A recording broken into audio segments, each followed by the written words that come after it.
A história de uma empresa de ônibus criada por um aviador e que seus ônibus, seus veículos voavam.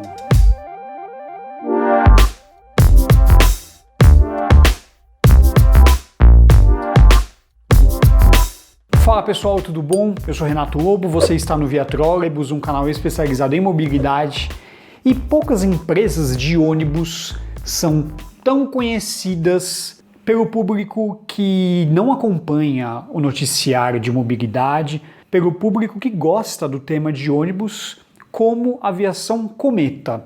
E neste vídeo a gente vai contar a história desta importante empresa de ônibus e que conta com uma lista de itens, uma lista de fatos peculiares, se a gente comparar a história da Cometa e a operação da Cometa e a história das demais companhias. A história da Aviação Cometa começa em 1937, quando o aviador Tito Marcioli, ou Martioli, eu não sei exatamente como que se pronuncia o sobrenome dele, decidiu mudar definitivamente para o Brasil.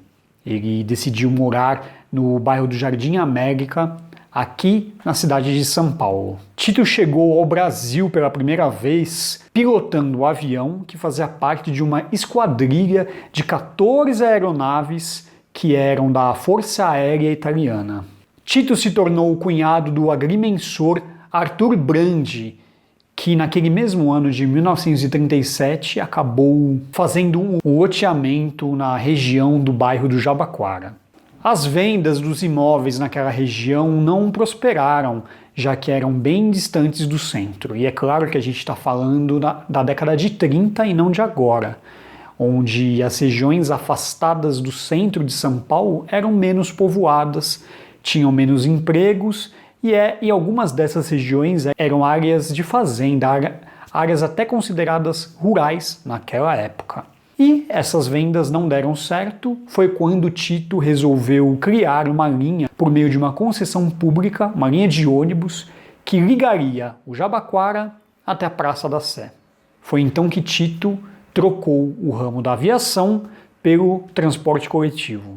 E Tito acabou adquirindo outras linhas e acabou fundando a Aviação Jabaquara S.A., que inclusive chegou a ser responsável por metade das linhas de ônibus que operavam em São Paulo. Mas em 1947 era criada a Companhia Municipal de Transporte Coletivo, a CMTC, e a CMTC estatal acabou adquirindo essas linhas. Tito inclusive chegou a trabalhar como tesoureiro da CMTC e afirmou em registros históricos que nunca recebeu um centavo de indenização por parte da CMTC, quando a empresa pública adquiriu essas linhas. As linhas da Aviação Jabaquara foram, digamos, estatizadas e passaram a ser operadas pela CMTC.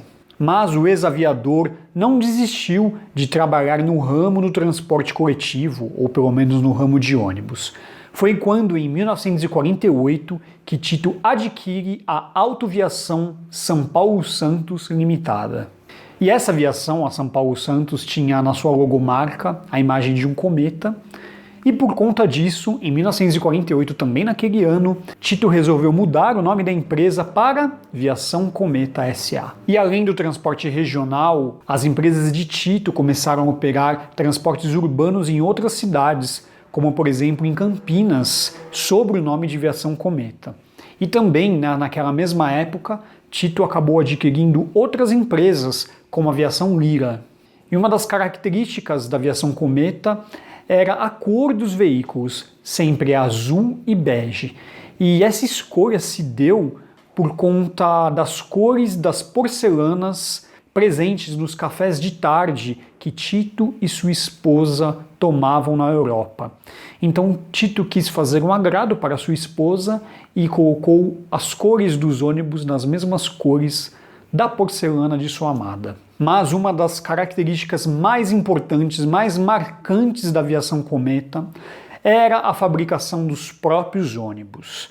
Eles eram constituídos de alumínio e eram mais caros na comparação com veículos tradicionais. na comparação com veículos do mercado, como eram adquiridos pelas outras operadoras. Mesmo assim, a Cometa afirmava, os dirigentes da Cometa e o próprio Tito afirmava que, mesmo sendo mais caros, no final das contas, em sua operação, esse tipo de veículo acabava sendo mais rentável. E um dos pontos que explica, ou pelo menos que explicaria essa economia, eram o peso dos veículos. Os ônibus de alumínio eram mais leves e, por consequência, acabavam consumindo menos combustível. E também havia menor desgaste dos componentes desse veículo. E também, claro, tornava esses veículos mais rápidos. Essa era uma das características dos ônibus da aviação Cometa durante esse período onde a empresa fabricava seus próprios veículos. A empresa chegou a trabalhar com outras fornecedoras de chassis, como por exemplo a Mercedes-Benz na década de 60, mas o casamento entre a Cometa e a Scania foi o mais promissor nessa história que eu estou contando para vocês. A primeira aquisição do chassi da Scania pela Cometa se deu em 1961, iniciando aí um longo relacionamento entre as duas empresas, a fabricante e a operadora. E a gente pula essa história para 1983, quando a Cometa começou a operar a CMA, que era a Companhia Manufatureira Auxiliar.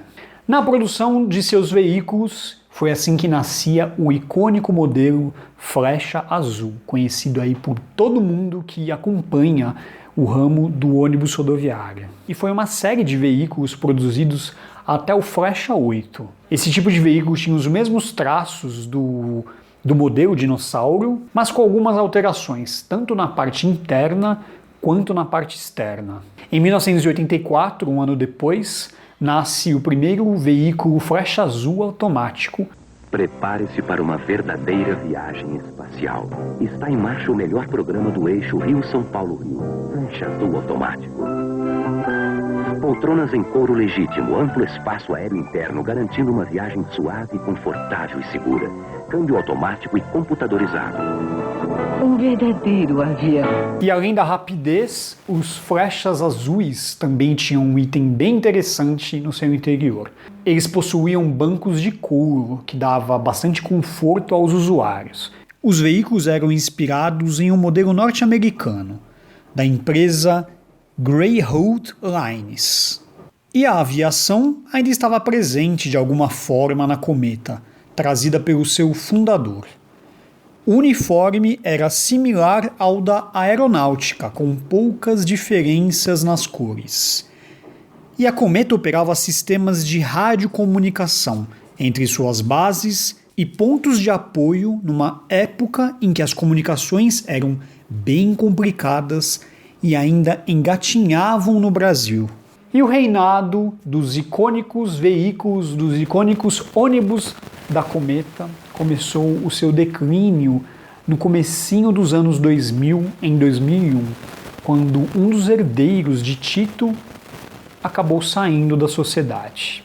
E a empresa acabou sendo adquirida pelo grupo JCA, que é dono de um monte de outras operadoras, como por exemplo a Autoviação Catarinense, Rápido Ribeirão Preto, Autoviação 1001, Expresso do Sul, entre outras. E a partir deste período, a empresa passou a adquirir veículos, ônibus rodoviários fabricados pela Marco Polo. Então todo aquele glamour da fabricação dos próprios veículos deixou de existir aí no comecinho dos anos 2000. É claro que os veículos continuam sendo confortáveis das fabricantes nacionais, só que este fato acabou desapontando alguns amantes da aviação Cometa, alguns entusiastas no ramo do ônibus rodoviário. E a empresa Cometa tinha bastante seguidores, e quando a empresa deixa de utilizar os veículos de fabricação própria, isso marca a história da empresa.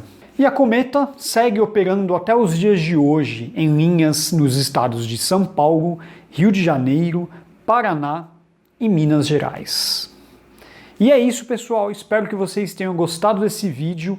Esse é um vídeo um pouco diferente que eu trago aqui no canal, que conta a história de uma empresa de ônibus e os seus desdobramentos. Eu espero que vocês tenham gostado desse vídeo e queria ouvir a opinião de vocês a respeito desse tipo de conteúdo. Se vocês gostarem, deixe um comentário aí na caixa de comentários.